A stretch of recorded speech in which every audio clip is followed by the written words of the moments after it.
I de tidlige morgentimer den 28. februar 2026 blev indbyggerne i Teheran, Irans hovedstad, vækket af en lyd, de aldrig før havde hørt.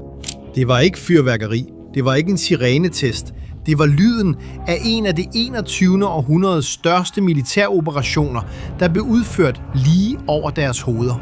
På få minutter fløj 200 fly gennem den iranske himmel, og mere end 500 mål blev ramt samtidig over hele landet. Bygninger, der havde stået i årtier, blev til murbrokker på få sekunder. Røgen steg stadig op, da verden begyndte at forstå, hvad der lige var sket. Den mest magtfulde mand i Iran, manden, der havde regeret dette land i 37 år, som opbyggede et netværk af indflydelse, der strakte sig fra Libanon til Yemen, som udfordrede USA, Israel og den vestlige verden i årtier.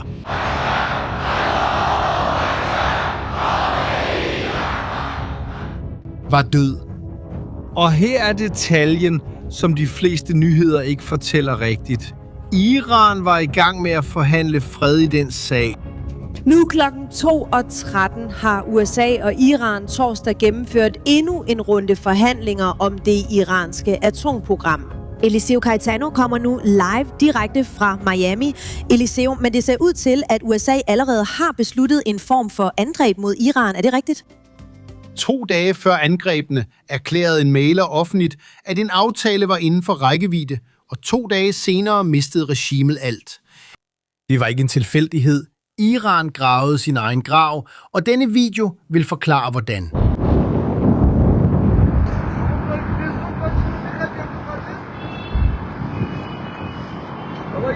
Men først er der et ubesvaret spørgsmål. Hvordan vidste USA egentlig præcis, hvor Khamenei var, når han havde tilbragt år skjult i hemmelige underjordiske bunkere, steder som kun meget få kendte til, og med elitevagter? Alligevel endte det hele med et enkelt angreb på rette sted og tidspunkt.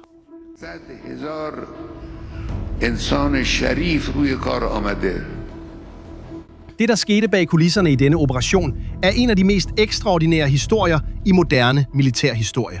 Og det er præcis det, du vil opdage i denne video. For at forstå, hvordan Iran nåede til dette punkt, skal du besvare et spørgsmål, som få stiller. Hvorfor nu? Hvorfor ikke for 5 år siden, da Iran allerede var en trussel? Hvad ændrede sig? Svaret ligger i blot ét tal. Se, Iran er ikke et lille land. Det er 92 millioner mennesker, en 1000-årig civilisation. Og et regime, der siden 1979 har brugt årtier på at opbygge et netværk af indflydelse over hele Mellemøsten. De finansierede Hizbollah i Libanon, Hamas i Gaza, Houthierne i Yemen og dusinvis af væbnede grupper i Irak. Men noget var endnu farligere end dette. I midten af 2025, FN's atomenergiagentur bekræftede, at Iran havde opbygget nok radioaktivt materiale til at bygge 9 atombomber. 9! Regimet troede, det var magt, troede, det var beskyttelse, men det var netop dette program, der satte Iran i skudlinjen. For Israel og for USA var dette tal uacceptabelt. I juni 2025 indledte Israel sin største luftoffensiv mod Iran. Men i modsætning til et normalt bombardement, havde denne operation en hidtil uset egenskab. Måneder før angrebene var agenter fra Mossad, Israels efterretningstjeneste, allerede blevet hemmeligt placeret inde i selve Iran. Disse agenter brugte droner til at ødelægge de iranske luftforsvarssystemer indefra og ud. Det føltes som om nogen gik ind i dit hus, slukkede alarmen og bagefter fortalte andre, at døren var åben. USA kom derefter ind med B-2 Spirit bombefly. Fly, som næsten ikke kan opdages af radar, og som bar de største ikke-nukleare bomber, der nogensinde er fremstillet. Disse bomber blev lavet til at trænge igennem snesevis af meter klippe og beton, før de eksploderer, og de blev brugt mod de nukleare anlæg, der var begravet. 80-90 meter inde i de iranske bjerge. Resultatet var vigtigt, men ikke afgørende. Atomprogrammet var blevet rystet, men ikke ødelagt. Og det var her, at Iran begik den fejl, der skulle definere denne historie. I stedet for at forhandle, valgte de at afbryde alt samarbejde med de internationale inspektører. De lukkede dørene og fortsatte med at bygge i hemmelighed. Iran gravede sin egen grav uden at indse det. I februar 2026 fandt der forhandlingsrunder sted mellem USA og Iran, hvor det arabiske land Oman fungerede som mægler. Den 26. februar erklærede denne mægler offentligt, at en fredsaftale var inden for rækkevidde.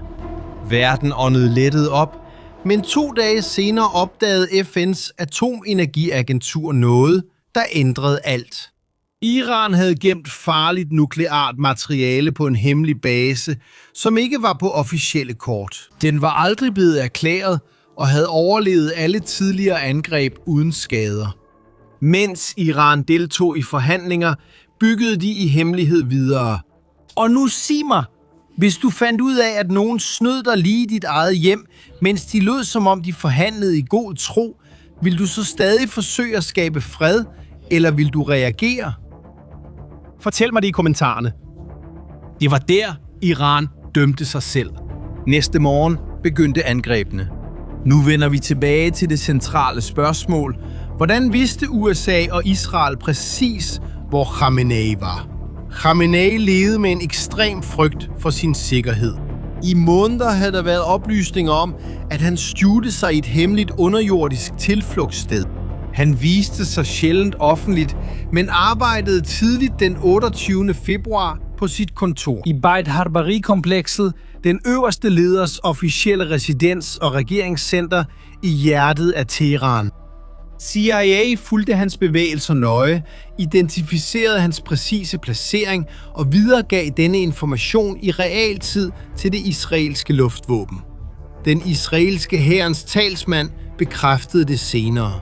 De 2 lande planlagde sammen i de foregående måneder. Da muligheden opstod, blev beslutningen truffet med det samme. Efter at have elimineret lederne af det iranske terrorregime i den indledende angrebsoperation, eliminerer vi nu systematisk kernen i deres infrastruktur og rammer regimet dybt. Angrebet ødelagde komplekset, og Khamenei overlevede ikke, men han var ikke det eneste offer.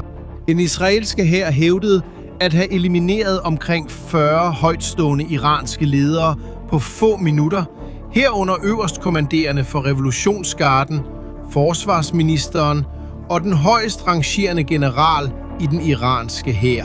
Regimets øverste ledelse var blevet elimineret i én enkelt operation. Den iranske regering benægtede først alt. Udenrigsministeren optrådte på tv og forsikrede, at Khamenei var i live og i sikkerhed, men få timer senere kunne det ikke længere benægtes. På det tidspunkt havde verden kun ét spørgsmål i hovedet. Vil dette føre til en verdenskrig? Svaret kom hurtigt og overraskede.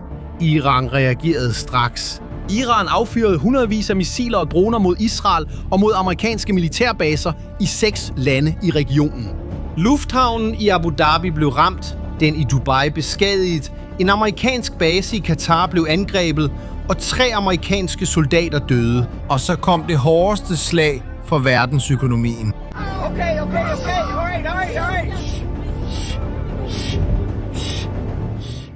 Den iranske revolutionsgarde, regimets vigtigste militære gren, sendte en radiobesked til skibe i den persiske golf. Ingen skibe havde tilladelse til at passere gennem Hormuzstrædet. Hormuzstrædet er en smal vandkorridor mellem Iran og den arabiske halvø. Og det er der, at omkring 1/5 af al olie, der handles i verden, passerer igennem. På mindre end 24 timer blev antallet af olietankskibe i området halveret. Prisen på en tønde steg med det samme, og eksperter advarede. Hvis blokaden varede ved, ville virkningen kunne mærkes over hele verden. Ved benzintankene, i supermarkederne, på elregningerne. Her er noget, der viser, hvor stor en fejl Iran begik. Irans netværk af allierede opbygget over årtier til landets beskyttelse, forblev tavst. Hizbollah fordømte angrebene, men deltog ikke i kampene. Hamas protesterede, men affyrede ingen raketter. De væbnede grupper i Irak tav. Iran havde brugt årtier og milliarder på at opbygge dette netværk til netop dette øjeblik. Men da de havde mest brug for det, var der ingen.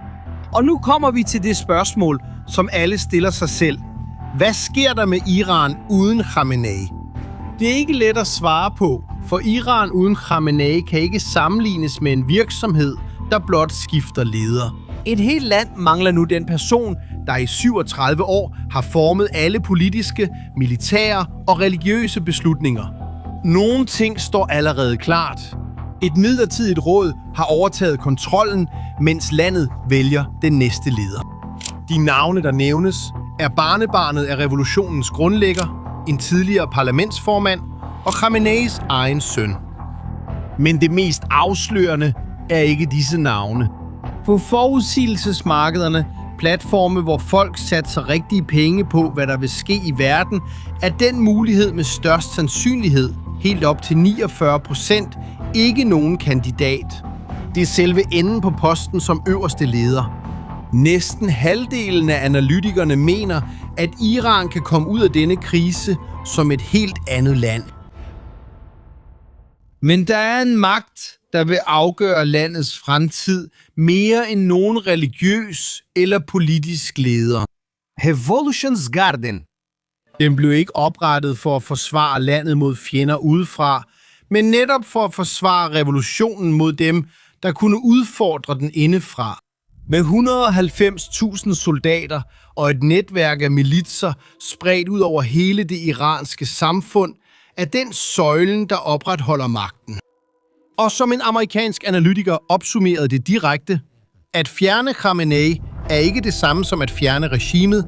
Revolutionsgarden er regimet. Det, der sandsynligvis opstår ud af kaoset, vil ikke være et demokrati, men det vil heller ikke være den samme religiøse regering som før. Det bliver mere militært, præget af iransk nationalisme og muligvis sværere at forudsige. Det iranske atomprogram blev rystet, men ikke ødelagt. Vidden om at bygge en bombe kan ikke ødelægges med bomber.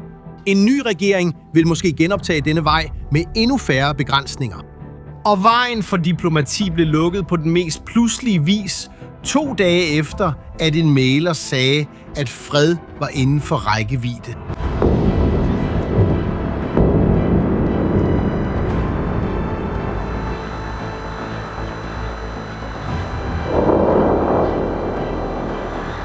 I sidste ende var det, der væltede det mest magtfulde regime i Mellemøsten, ikke kun USA's styrke eller Israels efterretningstjeneste.